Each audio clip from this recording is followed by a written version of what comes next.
Hello everyone, this is Biplab. So ये video बनाने का मेरा मेन उद्देश्य है कि मैं आपको इससे पहले भी बता चुका हूँ कि मेरे इस चैनल पे पहले मैंने how I clear CTET in first attempt का मैंने वीडियो बनाया है। तो मेरा सीटेट पहली बार में निकल गया, क्लियर हो गया। तो ये जो शॉर्ट टेक्निक है सीटेट क्लियर करने का, शॉर्ट टेक्निक तो मैं नहीं कहूँगा, फिर भी कुछ एक्सपीरियंसेस जब आप गेन करते हैं ना, वो आपको दूसरे कहीं उसका इम्पैक्ट देखने को मिलता है। तो मेरे साथ भी कुछ ऐसा ही हुआ था। So I was already in a private sector school teacher. So मैंने कई सारे प्राइवेट स्कूलों में काम किया है। तो वहाँ पर और बीएड के जो सिलेबस है वो भी थोड़ा ठीक से आपको उसके ऊपर कमांड होना चाहिए। इससे आपको सीटेट क्लियर करने में बहुत ईजी हो जाएगा। ठीक है, हर साल ऐसे 17-18 लाख फॉर्म भरते हैं। उनमें से अराउंड आपका नियर अबाउट 1,80,000 ऐसे कुछ रेशियोज रहते हैं जो क्वालिफाई करते हैं सीटेट। एंड सीटेट एक पहला स्टेप बोल सकते हैं केंद्रीय विद्यालय नवोदय में। ये सब में आपको अगर अपना कैरियर एज अ टीचिंग चुनना है तो एक पहला स्टेप है जो आपको क्लियर करके रखना है। ठीक है, बिकॉज आप बिना सीटेट क्लियर किए कई सारे रेपुटेटेड इंस्टीट्यूट्स स्कूल्स है इंडिया के, वहाँ पर आप अप्लाई नहीं कर सकते। जो गवर्नमेंट इंस्टीट्यूट मेनली मैं बात करना चाह रहा हूँ, जो भी सीटेट क्लियर करते हैं उन सबका एक सपना रहता है कि केंद्रीय विद्यालय में उनको नौकरी मिले। It's a good salary and perks also. So everyone wants to become a teacher in Kendra Vidyalaya. So at point of that, you can consider this as a first stage. Just you need to qualify this exam. No need to score full marks in this exam. कि आपका 150 में अगर exam है तो 150 या आपका number पूरा उठाना है, ऐसा कोई इसमें वो बात नहीं है। इसमें जो कट ऑफ होता है जो उसके हिसाब से आपका नंबर उठाना है। हमेशा कोशिश कीजिए कट ऑफ से 10-20 नंबर ज़्यादा ही हो। ऐसा नहीं कि कट ऑफ के पास जाके आप प्लान करके रखें कि आपका कट ऑफ 80 है तो आप 79-80 तक आपको आपका टारगेट था 80 मिल जाएगा, तो आपको अचानक से आप देखें कि 2 नंबर कम पड़ गया। ऐसा नहीं, टारगेट जो होता है वो थोड़ा ज़्यादा रखिएगा। ठीक है, और जहाँ तक सवाल है एक्सपीरियंस, मैंने जैसे ही कहा कि मैं कई सारे प्राइवेट स्कूल्स में काम कर चुका हूँ। अभी भी प्राइवेट स्कूल से मैंने हाल ही में लीव लेके रखा है। और एक बात कहना चाहूँगा, बीएड भी जब मैं कर रहा था तो मैंने सारे सिलेबस को बढ़िया तरीके से पढ़ा था। And that's very helpful. ये रियली हेल्पफुल। जो बीएड में जो पढ़ाई होती है ना, वो थोड़ा ध्यान से करना चाहिए सबको, बिकॉज उसका इम्पैक्ट आपको इस एग्ज़ाम पे मिल जाएगा कि आप अगर सही तरीके से पढ़े होंगे, सुने होंगे, तो वहाँ पर आपको डिसीजंस लेंगे। बिकॉज कई सारे क्वेश्चन सीटेट में ऐसे आते हैं जो डिसीजन मेकिंग क्वेश्चन ही होते। एज अ टीचर आपको डिसाइड करना होता है कि इस सिचुएशन में आप क्या कहना चाहेंगे। ठीक है, और पेडागोजी जो सब्जेक्ट है, चाइल्ड पेडागोजी बोलिए, बढ़िया तरीके से आपको इसके ऊपर कमांड होना चाहिए। जिसके लिए क्या किताब फॉलो करना है, इससे पहले मैंने 2 वीडियो बना चुका हूँ सोर्सेस के ऊपर, सिलेबस के ऊपर, या आप कहे तो फर्स्ट अटेम्प्ट में करने कैसे क्लियर के 2 वीडियोस डिटेल में है।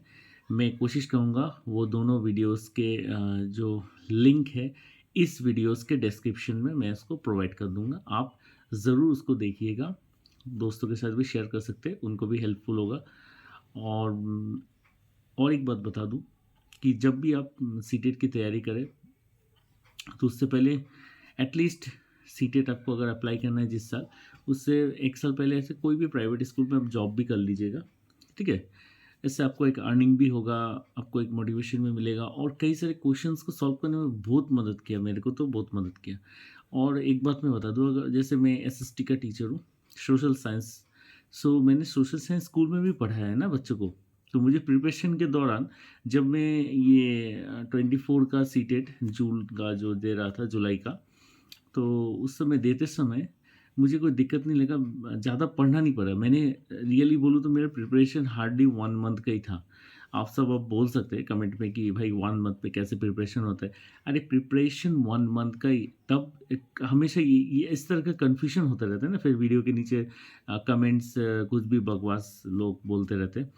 पहले बात को समझा कीजिए कि किसी कोई भी बोल रहा है कि 1 मंथ में उसका सीटेट क्लियर हुआ है, that means doesn't mean that कि वो उसका एफर्ट कभी नहीं लगाया होगा पहले, 1 ही महीने में उसने पढ़ लिया और क्लियर कर लिया। नहीं, उससे पहले वो इंसान ज़रूर कहीं न कहीं वहाँ उसका तैयारी चल रहा होगा। जब while I am teaching in school, that time मेरा तैयारी शुरू हो गया था।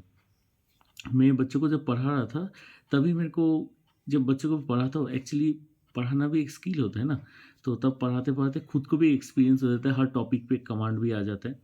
ठीक है? और नेक्स्ट बात, सीटेट में आपको हर चीज़ के में थोड़ा-थोड़ा करके कमांड होना ही चाहिए। लैंग्वेज पे कमांड होना चाहिए।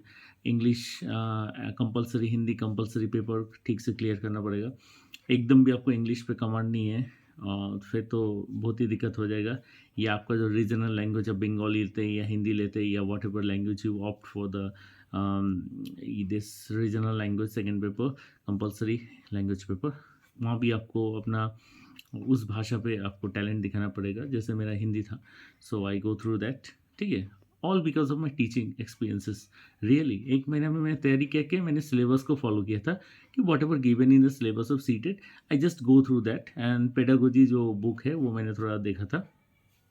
और सबसे बड़ी बात जो मैंने उस 1 महीने में किया, एमसीक्यू को बहुत बार देखा। प्रीवियस ईयर्स क्वेश्चन पेपर्स जो सीटेट के होते हैं उसको बार-बार देखा।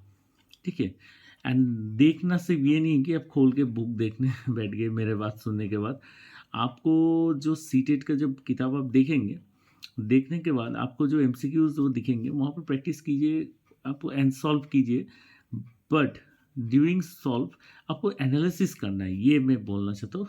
कोई भी एग्ज़ाम में ऐसे ही होता है कि एनालिसिस ज़रूरी है। आपको तो 2019 में जो सीटेट का क्वेश्चन आया, सपोज़ एग्ज़ाम्पल 20 में या 21 में, जब भी आप इससे पहले दिए होंगे कभी, तो 21 में सपोज़ कोई क्वेश्चन है, वो 2024 में रिपीट होगा कि नहीं होगा, ये इसका जो कन्फर्मेशन कोई नहीं दे सकता।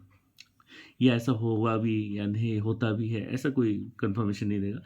आपको टॉपिक कन्फर्मेशन मिल सकता है। जैसे पर्टिकुलर कुछ सेक्शंस होते हैं हमेशा सिलेबस में, वहाँ से ज़्यादा क्वेश्चन पूछे जाते हैं। सो वहाँ पर आप फ़ोकस कीजिए, ठीक है? वहाँ पर आप बढ़िया तरीके से फ़ोकस कीजिए, तो वहाँ से आपको काफ़ी अच्छा बेनिफिट मिलेगा, ठीक है? तो वीडियो काफ़ी लंबा हो रहा है, फिर भी आप सबको डिटेल्स देना मेरा ड्यूटी भी लगा। और मेरे चैनल को सब्सक्राइब कीजिए, ज़्यादा से ज़्यादा शेयर कीजिए, ताकि मैं आप लोगों को इस तरह के इंफॉर्मेटिव वीडियोस देता रहूँ। और जो भी मैंने कहा, दिल से कहा, सही बात कहा। कोई इसमें मेरा कमर्शियलाइजेशन नहीं है, मेरा अपना कोई ऐसा इंस्टीट्यूट भी नहीं है जहाँ जहाँ पर मैं आपको एडमिशन के लिए इम्प्रेस कर रहा हूँ, जैसे सारे ऑनलाइन चैनल्स में होते रहते हैं। ठीक है? आप जहाँ पढ़ रहे हैं, जहाँ से भी पढ़ रहे हैं, इट्स योर प्रॉब्लम और your choice. I doesn't mean that problem. Your choice actually. I am not force you to join any course, anything else here. But this channel is totally made for educational purpose. So I just give you educational informations, not giving you any or selling you any seated related material. It might you might got some videos. Yeah, if you are finding some videos like related to some state PCS and EPS exams, it may be, but that all totally depend on the situation, because that's a different field. And people who are interested in state PCS and civil services, sometimes they demand for notes and written notes of selected candidates. Sometimes we providing them, but that is totally a different sector. But in case of CTET, I'm not providing any courses or anything else related to CTET.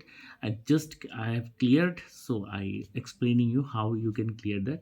And in brief, I would like to say again, first आपको करना है CTET का previous year question paper, और 1 साल किसी school में काम भी कर लीजिए। वहाँ पर आपको डिफरेंट सिलेबस से अप्रोच होगा, अपने सब्जेक्ट में पढ़ाइए, बच्चों से इंटरेस्ट के 1 साल के 2 साल पढ़ा लीजिए, कोई बात नहीं, आपको तो एक्सपीरियंस गेन हो रहा है ना।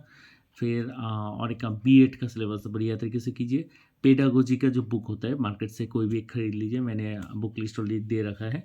अगर नहीं भी मिलता है वीडियोस में मेरे को ज़रूर कमेंट करके बताइएगा, मैं बुक लिस्ट या आपको बता दूंगा पेडागोजी का कौन सा बुक बेटर होगा।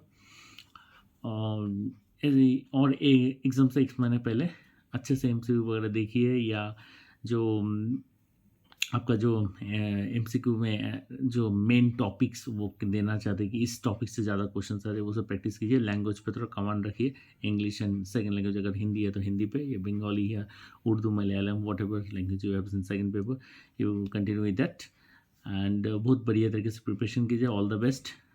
जो आप तक का डेट पता चला है दिसंबर 15 को आई थिंक सो सीटेट का एग्ज़ाम है इस साल का, दिसंबर का जो है होता है, जुलाई वाला तो हम लोग का टाइम का है, हो चुका है। तो दीजिए अच्छे से, बेस्ट ऑफ लक। और कुछ भी क्वेश्चन है इस वीडियो के नीचे बोल सकते हैं, मैं शायद कुछ भूल भी रहा हूँ, कुछ बोलना चाहता हूँ शायद भूल गया हो ड्यूरिंग, अब मुझे याद नहीं आ रहा होगा, शायद में भी हो सकता है, तो आप पूछ लीजिएगा इस वीडियो के नीचे कमेंट सेक्शन में, कोई दिक्कत वाली बात नहीं है। बट सारे चैनल्स पे तो आपको शायद रिप्लाई मिलता भी होगा कि नहीं, कोई गारंटी नहीं है, बट मेरे चैनल में हर कमेंट का मैं रिप्लाई ज़रूर देता हूँ, अगर वो रिप्लाई करने लायक हो। अगर ऐसा कोई कमेंट है जिस पे मेरा रिप्लाई का कोई ज़रूरत नहीं है तो वो मैं करता नहीं हूँ। बट आप अगर सभ्य भाषा में कुछ भी क्वेश्चन पूछे तो ज़रूर रिप्लाई मिलेगा। असभ्य या डेरोगेटरी बिहेवियर यहाँ पर अलाउ नहीं है, सो केयरफुली रहिएगा। Thank you and have a great day.